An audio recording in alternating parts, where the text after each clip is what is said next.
Hello, this is Siobhan from Stratus Software, and I wanted to make another quick video about who is GrabCAD Print Pro for. To make a detailed quote before, where customers were sharing a tray, you had to put every single part on the tray by itself and estimate it, which is super annoying. Now you can put all those parts on a tray together like you normally would, and your estimation tool gives you a per part breakdown, and you can export that to Excel. If you export it to Excel, it looks like this. I've added the red column, and you can see that 30% of the total model volume is used by one part from James, but 24% of the total volume is used by Chuck's car racing parts. So charge each person accordingly.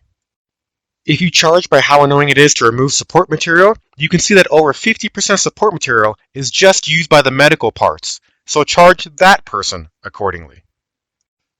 You can even separate each customer's parts by multiple selecting and assembling those parts into groups. And if you do that, your estimate doesn't have every part broken down, but what you get is gaming parts and medical parts and car parts, all separate lines on your quote, saving you a ton of time. Print Pro is more than just thickness checker. We've made videos before about labels, warp correction, estimation, and stacking. And if you want a 30-day trial on any of these features, talk to your local reseller or go to stratus.com. If you ever have any questions on who GrabCAD Print Pro is for, always feel free to email me. And I've been Shivam Ghosh from Stratus Software, and thanks for watching.